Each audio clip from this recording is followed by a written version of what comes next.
The very statements of Eugenio Maria de Hosto, the most influential Puerto Rican revolutionary in history, so revolutionary that one of his monumental works, called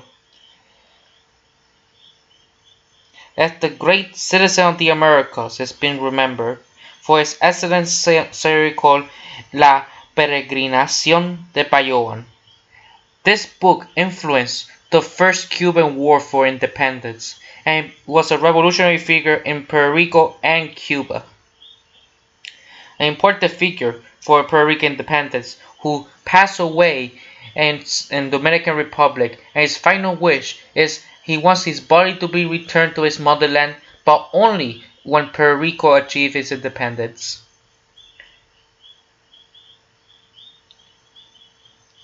And there are many experiences that he witnessed, like his views with the diaspora people. ¿Por qué nos agarramos así el suelo natal? Creo haber encontrado la razón. Amamos la patria porque es un punto de partida. La vida es un viaje. La razón no sabría encontrar el punto de partida si no fuera por el terruño cuya imagen atrayente vemos por todas partes. His views of colonialism in Spain.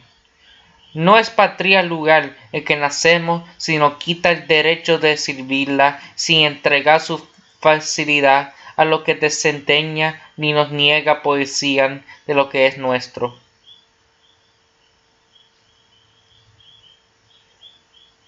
The citizen. Derecho no ejercitado no es derecho. Derecho no vivido no es derecho. Derecho pasivo no es derecho. Para que sea en la vida lo que es la esencia de nuestra ser, hay que ejercitarlo. Ejercitarlo es cumplir con el deber de hacerlo activo y positivo y vivo.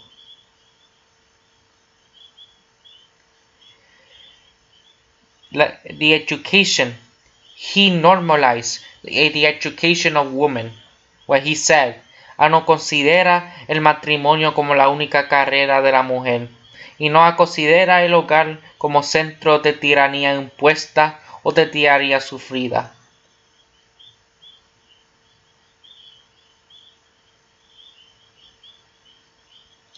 Or his views of what is considered a crime. En donde el oficio y la instrucción están unidos, hay la normalidad, hay la paz. En donde la inseguridad de trabajo y la falta absoluta de instrucción desvían el sentimiento y extravían la voluntad y perturban la razón. Ahí la inquietud, ahí el delito.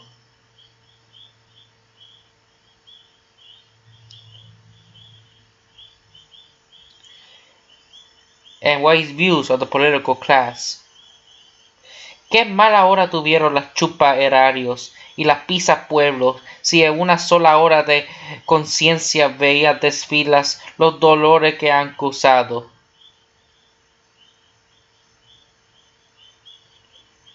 Puerto Rico no debe esperar nada de una metrópoli que la desdeña.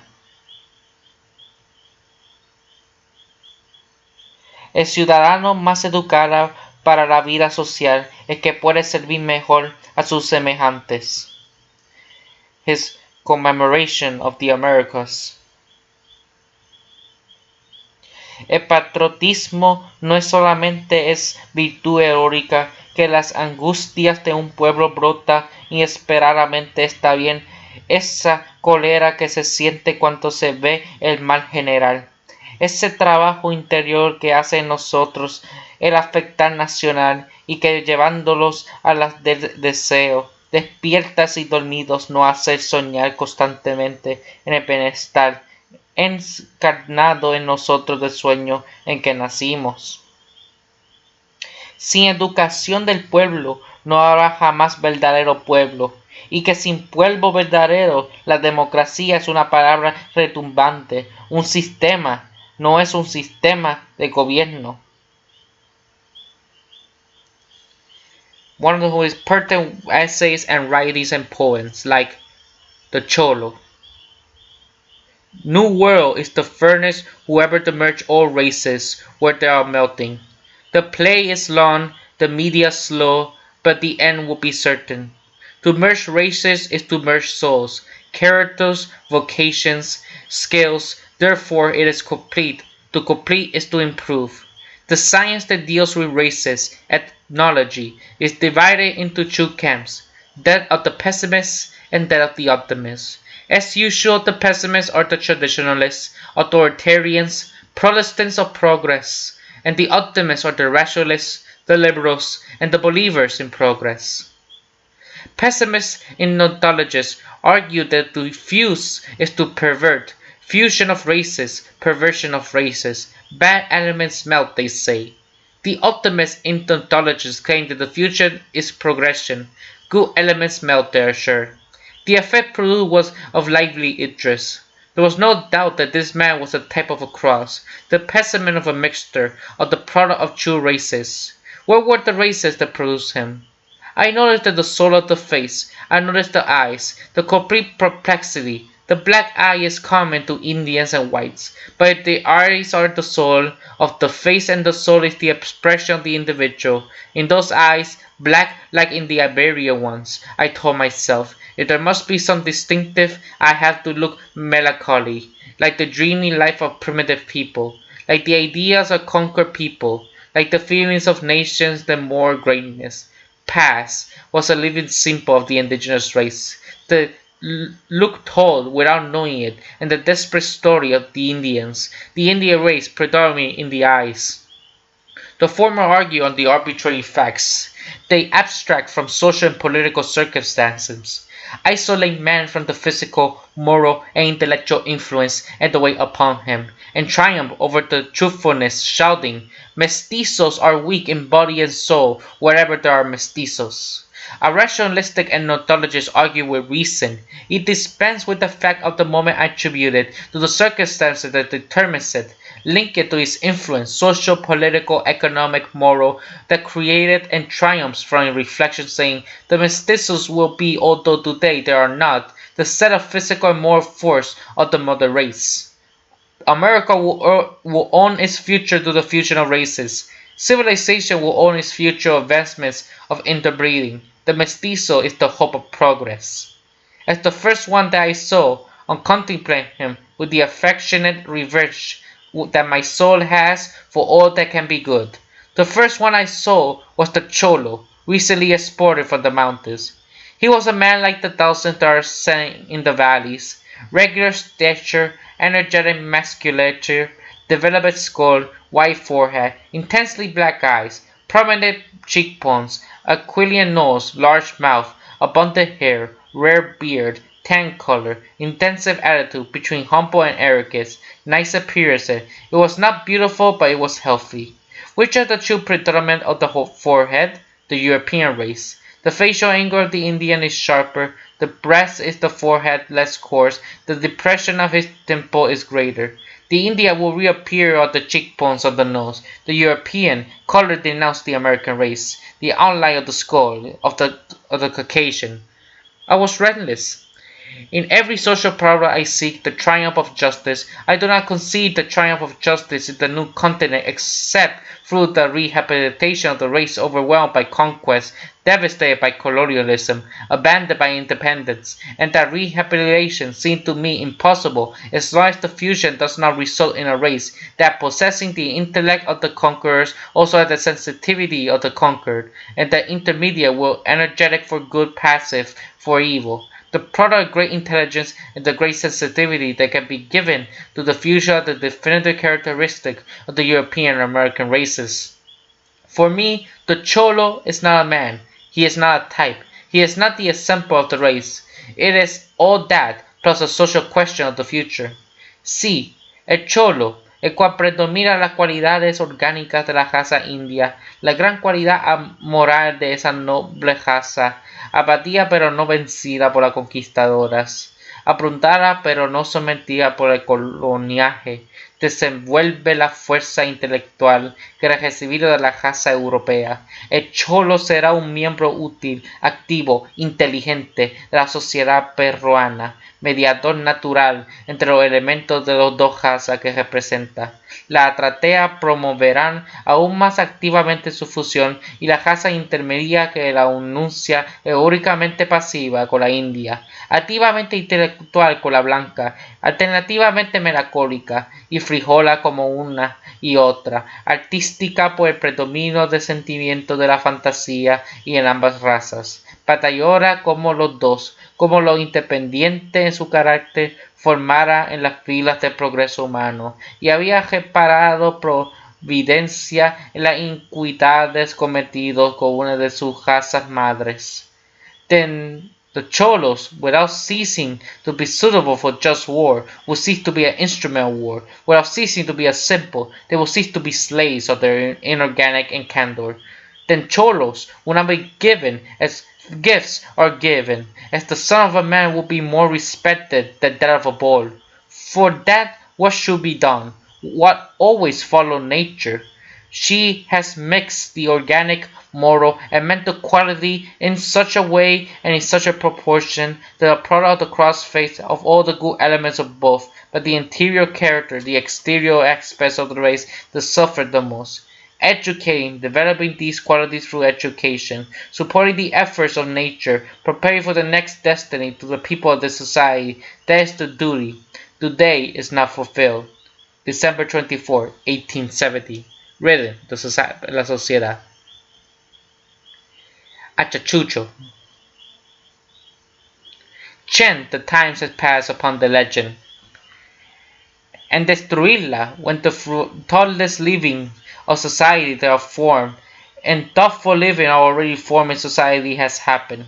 And men and ideas, events and principle means and ends, cause and effect, have the limit value that collective reason will give them, instead of the limitless, exclusive, passionate, and insecure the fantasies give them individual.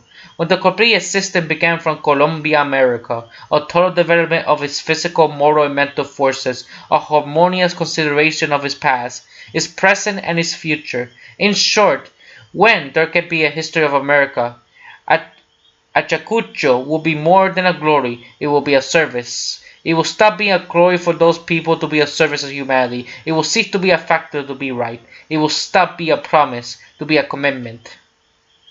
1. The Christian ideal did not fit into the Catholic unity, and it broke it. The social ideal did not fit the monarchical unit, and it broke it. The idea of progress did not fit in the territorial unit, and it broke it. Each of these breaks was unnecessary. It was a glory. It would be a preview of the human spirit. Each of them had a revolution, an evolution, and a conquest. Religious sentiment produced the Protestant Revolution in Germany, the Netherlands, Sweden, England, and France. The philosophical evolution of Europe's society, the conquest of the independence for conscience and universal reason. The political break produced the English Revolution and the French Revolution. The evolution of European society towards a social state based on work, justice, and freedom. The conquest of individual rights. The territorial breakdown produced a colonial revolution in North America and another colonial revolution in South America. The evolution of colonial society towards absolute possession of themselves. The conquest of territorial, political, and social independence. The European breaks were necessary because without freedom there is no life, and slavery isn't conscience. It is will and its affection. Europe died locked in the free units of religion, king, and despotic regime.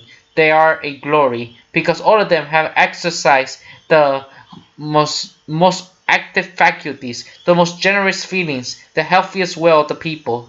There will be progress because from all of them there will be produced. A more intelligent and more conscientious and more moral humanity is being produced. America breaks were a necessity because without independence there is no dignity, and America died in the indignity of suffocating dependence. They are a glory because all these breakthroughs have put into activity the powerful forces, the sacrosanct desire, and the reforming ideals of a younger, healthier, renewing humanity that has brought new factors to society, new principles on morality, new problems to political and natural science, new stimuli to civilization, new lifeblood to universal life. There will be progress because the day those breaks have produced the radical consequence they were looking for. Civilization will set its real in the new continent, and since the civilization is more complete, more human, because of its more complete, humanity will live better than it has lived. Science will have more horizon to discover, consciousness and more laws to abide by. 2.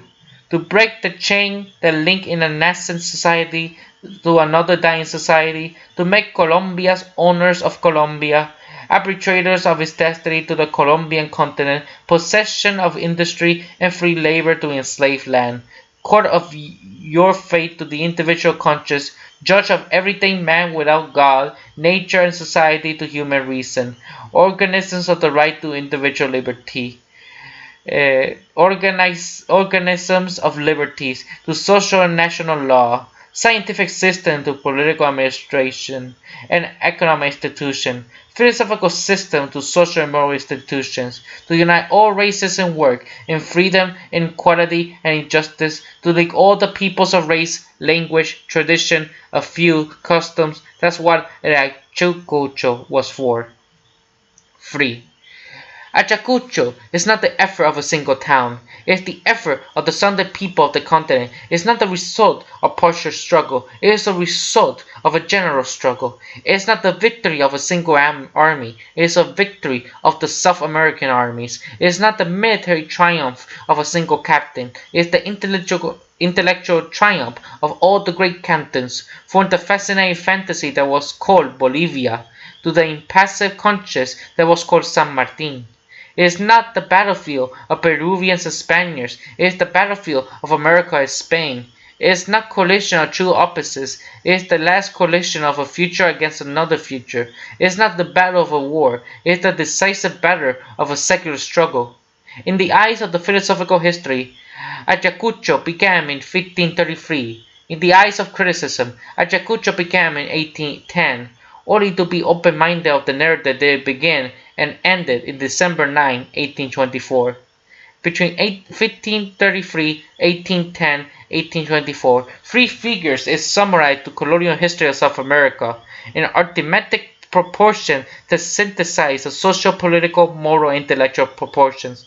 1533 is to 1810 as 1810 is to 1824 because the annihilation conquest had to produce a revolution proportional to it, and the revolution on a triumph proportional to an immense end.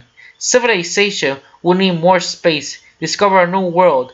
He handed over half of the world to Spain, and instead of civilizing it and educating it and preparing it for higher destiny, Spain oppressed it.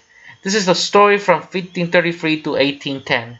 Progress, which means of steam, was going to diminish space, and by means of electricity was going to annihilate it, and indeed needed new society for impulses and reconquer half of the world from Spain that erroneously had trusted.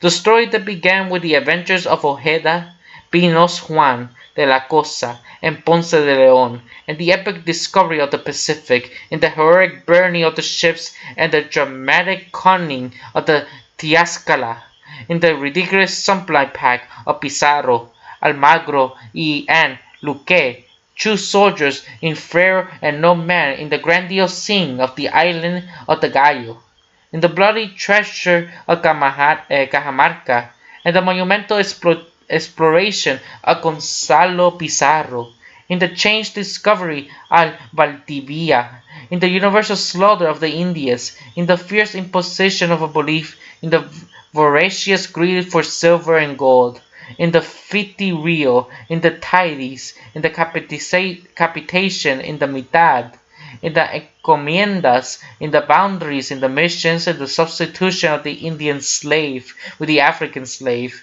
in the privilege of the caste, in the monopoly of jobs and functions, the story that began with the latest struggle of all social elements, which is equal to itself from 1492 to 1870. Always oppression, always oppression, always oppression, should produce a total revolution and a universal triumph. In product, in product to total revolution from Mexico to Chile, from the Plata to Orinoco, from Misti to the Chimborazo, from Bogota to Guatemala, from the territory populated by the Mosquitoes to the ones that have recently immortalized the heroism of Guarani race. It produced universal triumph of nations, of race, of principles, of rights, of morals, of justice, of equality, of freedom, and so that the figures corresponded absolutely to the movement they symbolized, so the consequence of 1824 are the equivalent of the principles of 1810 and the premises of 1533. The triumph was in one day and in one place, and for all, it has been for all in 300 places and in 300 years of oppression. Ayacucho is then more than a glory of these people, more than service done to progress, more than a fact resulting from the facts, from more than a right conquered, more than a promise made to history, and the contemporaries to the victories to the battlefield were civilization against quietism, justice against forces, freedom against tyranny, and the republic against monarchy. Ayacucho is a commitment made by all of America and ceased to be Spanish on that day. Venezuela and Argentina, Neo Granada and Peruvians, Ecuadorians and Chileans and Mexicans and the Antilleans, Llaneros, Aguyo, Pasturos, Cholos, Federales, Unitarians, Conservatives, Radicals, the fighters of the first day in Agosturas, in Carabobo, in Casanare, in San Jose, in Cataguata, in San Lorenzo, the combatants of the last days in Riobamba, in Pichincha, and Junjin. How many ethnographic, political, military, moral elements constitute the American Colombian society? All were united, confused unite, in the supreme hour at Ayacucho. All spilled their blood generous, all took the step of triumphs in the name of the independence of all Latin America and the voice of unanimous sentiment to the perpetual union of the people allied by misfortune and victory. If no one had said on that day that the first dawn of independence was also the first of the Confederation, the world and history, the need and the interest would have said so. The two people who began the glorious task, before finishing it for themselves, undertook in favor of their brothers. Venezuela was not yet independent, when it was already combining its forces with those of New Granada, and after the Spanish annihilated the Peninsular Party, which was remaking themselves, it began its triumph march towards Caracas. The independence of the United Province of La Plata was still insecure, with the horse grenadiers and the artillerymen from the Andes, accompanied by the Chilean emigrants from Cuyo and Chacabuco and Maipu, they returned to their homeland. What were the two most powerful men created by the revolutionary thinking? In the total revolution of all, the Colombian people and the Union as an effect of the struggle. When the struggle hesitated, and all Venezuela was subjugated to the pain of impotence, few who fled with Bolivar declared the great man insane. Why? Because he fixed his spirit on the predominant goal. He forgot the present in order to anticipate the future. In front of those dark days, he glimpsed the radiant days in which, emancipated from the common joke by their common effort, all Colombian societies, all their governments will form one permanent league. When the days of triumph were dawning for him, when then San Martin invaded the triumphs and resigned the command of the Argentinian army, and retreated to Cuyo and lived in solidarity, incubation of his ideals? Because the healthy spirit, perhaps the healthiest of those who produced the disinfection revolution, sought to triumph in its idea, though of America more than itself, wanted the expansion of Buenos Aires to Chile and Peru, and understood, like Bolivar, that only the independence of all was secure for the independence of each one of the people, that only from the union of all of them will stability, freedom, and peace emerge. Why did Venezuela, New Granada, and Ecuador confederate? Why were Peru and Bolivia linked? Why did the five Central Republics unite? What great man, statesman, or warrior poet or thinker produced the saving convulsion? What great man for whom the confederation of government of all Colombian peoples was not ideal? To what voice of sentiment, to what stimulant of thought did these people respond the more energetically than the stimulant and persuasive voice of the Union? Europe itself, which has just incorporated into its bed of thorns to celebrate and venerate the movement of this society, why was he electrified with the electricity that communicates every subsidized idea, when it heard it had the peoples recently disbanded from the Spanish yoke were congregating to agree to your union in Panama? Because the saving idea of the union was sublime, because the fact that Congress carried out was sublime. 5. And yet today, on December 9, 1870, 46 years after the Battle of America against Spain, the triumph of the battle is not complete. The committee made in the field of Ayacucho by all the peoples represented therein has yet to be fulfilled. There is still no South American Confederation. There is still American people that fight alone against Spain. There are still republics torn apart by civil discord. Colombia society and government still do not have international forces. An empire can still attack Mexico viciously. Another empire can destroy Paraguay with impunity. As long as this happens, it is imperially ordered by the American conscience. Celebration of Ayacucho. No, do not celebrate the sacrosanct victory. Link to the peoples that she create indefinitely, headed together towards the future. They have the right. Separate, no. That's one not the victory of one or another part of the continent. It was the supreme victory of all America, and only when politics obeys geography, reality to necessity, and the consequence to the premise, only then will the sacred be logical joy. Then the continent will be called Colombia, instead of not knowing what to call itself, instead of being the homeland of Peruvians, Chileans, Argentinians, Mexicans, each republic, independent in itself, will concur with all others to the international government of all. And the foreign powers has not succeeded in creating the individual forces of each of the constituent nations will be effectively imposed by collective forces.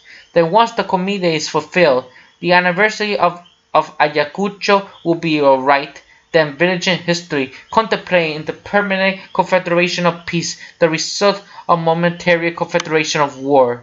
It will see that it is good, and will inscribe the date of Ayacucho among the solemnities of the infallible religion of progress. The Day of America. Today, October 12th, is the birthday of new continent. Today, so many years ago, how many elapsed since October 12th, 1492? Until this date, the new world was born for the history of civilization and Western humanity. In those indecisive hours of the night, they agreed to consummation of extraordinary event because they symbolize the transition from one day to the next, as distinguished in space, the short eye of Columbus, the light that his prophetic reason had been seen in solitude in the constant belief. The light of former reality, the scientific reality that Columbus had held in vain, the earth is round. If it had not been for that scientific conviction, the geonostic navigator would not have embarked on this terrifying voyage, nor would he have reached a travel to terms so incredibly superior to that which he had proposed. It was superior to the theologian notion of the world, the position notion that it was curious, sustained, and direct. Yes, the earth was round as it is, and that is why Columbus went where he did not think. Starting from the east to the west, the very roundness of the planet would have led him to the eastern part he was looking for. Columbus had calculated well, and without doubt he would be reach India, if between the starting point and the end point there had not been a continent. But in spite of Columbus and the cosmographers who believe in the third less than the diameter of the earth actually is, a continent within space that the ever suppressed, America was in a position called step to the navigator. This is how his fate in scientific truth made. Columbus, the discoverer of true transcendental realities, the one the true diameter of the planet, the other the new world that so many truths was called to proclaim, so many novelties called to establish, with so much science called to improve, the material order with so much conscience called to transform the political and social order. Tomorrow, when the nation of Europe sees the centenary of the discovery to show of how auspicious the vanity and folly of the nation are, and it will undoubtedly explode in the world of noise propagators that always posthumous, always late concern of praises, that reward in history the sacrifice of a life. There will be time to make Columbus what he was not. Today it is not for us to think of his greatness, which was so great that he gave us a new world founded on truth. And taking a basis of judgment of the idea that the discovery of America is due to the truth, let us construct an anniversary of his birth, to ask for a quick account of his life to our immense country. 1. First, the history of the continent has shown us an index in the differences of life result in different applications of truth, and that is formed, develop, and existence in grand proportions of geography and historically constitutes. While the one begins by adopting the municipal and regional regime that is appropriate for a more exact sovereignty than the established in Europe, the other faction submit to all the political and administrative errors that is imported from Europe. While the one continues to evolution of self-assimilation until the Catholics of Maryland to freedom of worship, with the dissident of Rhode Island to the separation of the temporal and spiritual order, the other factions obey opacity and religious counter-revolution philosophical, who is not even scared of being bought out by the Inquisition. As the one breaks the boundary band by its development, and the world owns its representative democracy, the highest political conception and the most powerful legal regime to which man has reached, the other fraction becomes independent and incapable metropolis to become dependent of the political errors in which the colony had imbued it, and on the doctrinal inconsistency they resulted alternatively or simultaneously from the bad influence of the French Revolution and badly used influence of the American Revolution. A fraction thinking of the duties and responsibilities of its development, it reacts preeminently against exclusivism, sacrifice laws, institutions, customs, already traditional ways of its colonial existence, and fabricate to the federation of the most extensive, most vigorous national unity, particularly and most full organic force that the world has. 2. Notwithstanding the differences in content, the development character that is evident in participating life of each of the fractions of the continent, common to both are the most transcendental benefit of humanity or the discovery of the New World. Since the birth of that New World, transformation that civilization has been carried on since have been derived. If this anniversary is the opportune to several indicate the force of the great collection life began in 1492, it is opportune to enumerate with sober rejoicing the goods with which our continent of Columbus has contributed to the physical and intellectual development of humanity. Thus, we will complete the assimilation of conscience in which we must concentrate this and all the great days of the continental homeland. 3. At the moment, the adventures and the discovery of the tinieblas in the Atlantic is the coming of civilization from the desert. Humanity did not know the strength of civilization, and the natural plan era él, como son todos los océanos. And soon, Columbus recollects that Latin were the elements of civilization. He was the first of the grand benefactors of the hellos of the Americas to the history, the first moment and the first physical of humanity. The application on a large scale of the compass, which only served for timid experience of the Chinese and ineffective experimentation of the Mediterranean Sea. The examination of the deviation of the compass, which substantially announced the discovery of the magnetic pole. The fiercer shape of the planet, its effective diameter, immediately benefits our death which only begins born from history. It makes science the new continent, all that various consequences both of the material and intellectual order, as well as social and religious, those of truth have in human life. There are real goods for man. There have been, there are good, there owes to America. Effectively does not owe to any continent the noble development of the prodigious amount of poetic and aesthetic merit that is owns to the New World, where the innocent race is victim of innocence in the Antilles, where a race generous for truly courage perish, defend its intellect civilization in Mexico, where a benevolent race still weeps. In the highlands of the Bolivian and Peruvian Andes, the amazing civilization to which Quichuas and Aymaras have arrived under the contact of the Incas, where the prototype of the aborigine of the noble Araucanian, personified with the epic heroism, the resistant force opposed to the invasion of unknown men, institutions, customs, and government, together with the rapid appropriation of means and resources of offense and defense. Art, which continues in Europe to manipulate all forms and manipulate narrow molds, has its anti-history in the discovery, the conquest in the colony, in the independence, in the variety of races, in the diversity of types, in the understanding of the new by the old, in the transformation of the old by the new, in the imposition grandeur of the stage, in the new spirit of the actor, the element of the descriptive and subjective lyric, of a social or family drama, of a narrative or philosophical epic, that once brought together and incorporated by profound cultivators of each of these branches of poetry, will give the sweet admiration of the world and a pleasant indulgence of future humanity and completely poetry.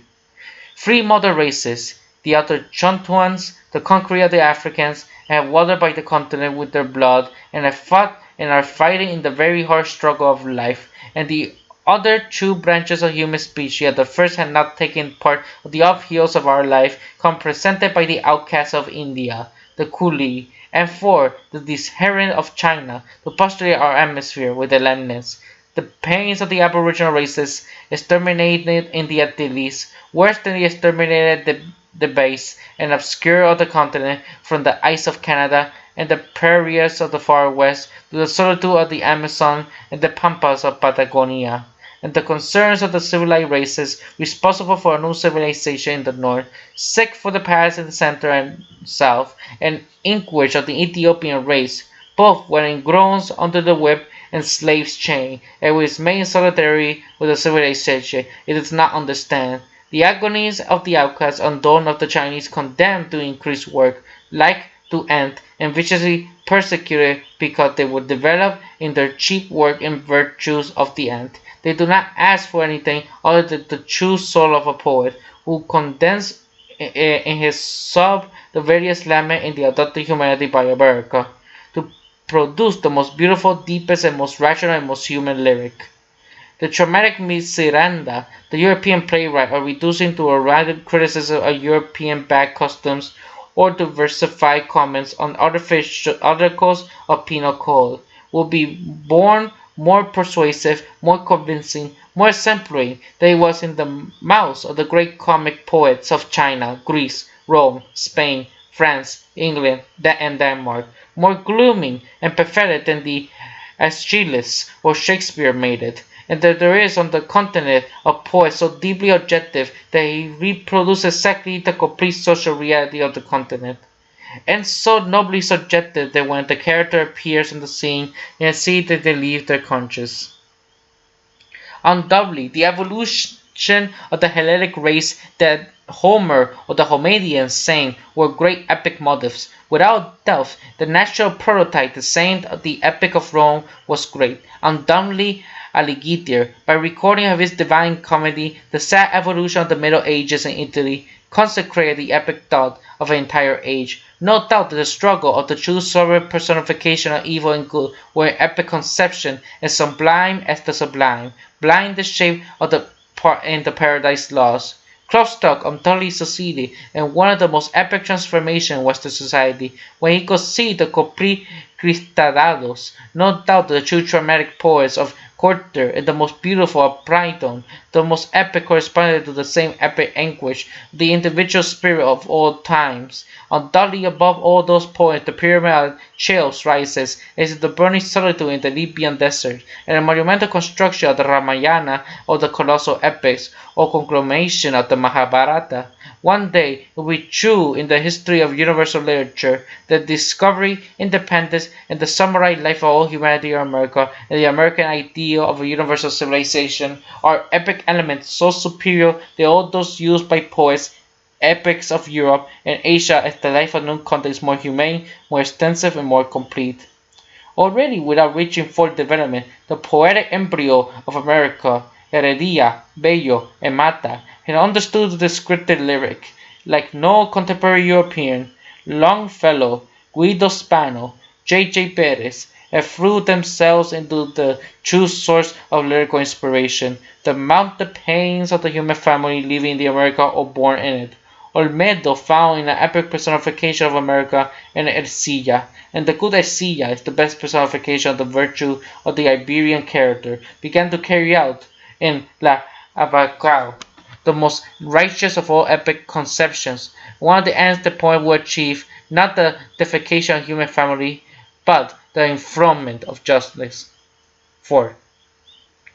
To serve it that by only being a source of poetic and aesthetic matter, he may in the fine arts the new continent cannot yet wait. So much is the gratitude of the world as the service has done with application of steam to movement, with the application of electricity or the communication of thought and assassins, and with all the encompassing application of the science to the arts of life. It is natural to these material services are better appreciated than those intellectual and moral services. But it's incomprehensible that the true great benefits in the new continent have made the future of humanity are now well appreciated in general.